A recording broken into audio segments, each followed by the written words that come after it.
Au début, pour avoir de l'électricité, certains messieurs avaient inventé la pile électrique.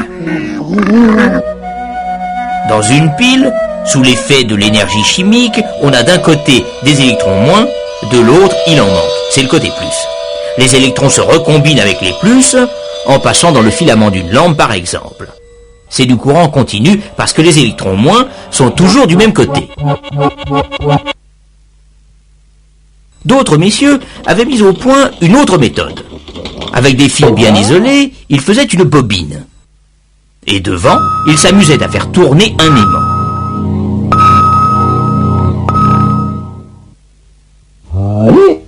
Le principe est à peu près ceci. Quand le pôle nord de l'aimant arrive, des électrons sont arrachés de leur orbite et vont d'un côté, ce qui fait des plus de l'autre côté. On a donc, comme dans une pile, un plus et un moins. Évidemment, dès qu'on ne tourne plus, il ne se passe plus rien. C'est logique dans un sens. On ne peut pas faire de l'énergie, même électrique, à partir de rien. Alors si on continue à tourner, c'est le pôle sud de l'aimant qui arrive devant la bobine. Et là, il se passe exactement le contraire de tout à l'heure. Le plus devient le moins et vice-versa. On a encore du courant, oui, mais dans l'autre sens. De sorte que le courant va alternativement dans un sens, puis dans l'autre. C'est ce qu'on appelle du courant alternatif. Mais les autres disaient que l'électricité qui change de sens comme ça, à tout bout de champ, ce n'est pas de la vraie électricité.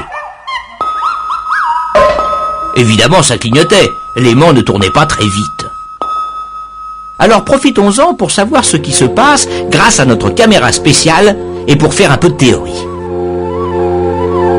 Cette flèche représente le sens et l'intensité du courant. Ce courant est d'abord maximum dans un sens, puis il décroît, devient nul, croît dans l'autre sens, redécroît, rechange de sens, et on recommence.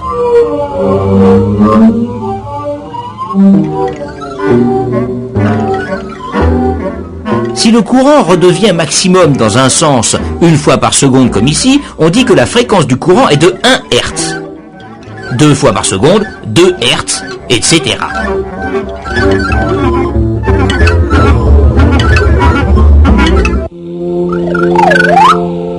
Il y a une autre façon, plus amusante, de voir les choses. Prenez la flèche qui représente l'intensité maximale. Faites-la tourner dans un cercle imaginaire que vous dessinez à côté du fil. Eh bien, à n'importe quel moment, l'intensité réelle qui passe dans le fil est égale à ceci. C'est-à-dire la projection ou l'ombre de la flèche tournante sur le fil.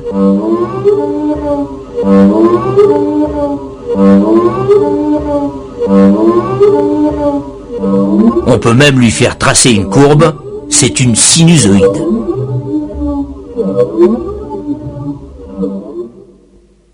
Mais revenons à nos messieurs. Ils perfectionnent leur alternateur. L'aimant se met à tourner plus vite, la fréquence du courant augmente, 4 Hz. Vers 10-12 Hz, ça ne clignote déjà presque plus. Et à 50 Hz, alors là, on ne s'aperçoit plus de rien. Or 50 Hz, c'est la fréquence du courant alternatif qui arrive aujourd'hui chez vous. L'éclairage, le chauffage marchent tout aussi bien. Les moteurs électriques aussi. Et aujourd'hui, un seul alternateur de centrale peut alimenter en électricité à peu près 1 million de foyers. L'idée de nos messieurs n'était donc pas mauvaise, car il faut dire aussi que le courant alternatif se transporte plus facilement.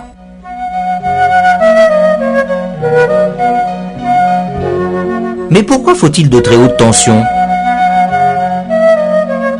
Pourquoi voyage-t-il sur 3 fils et prend-il le nom de courant alternatif triphasé? On en reparlera une autre fois.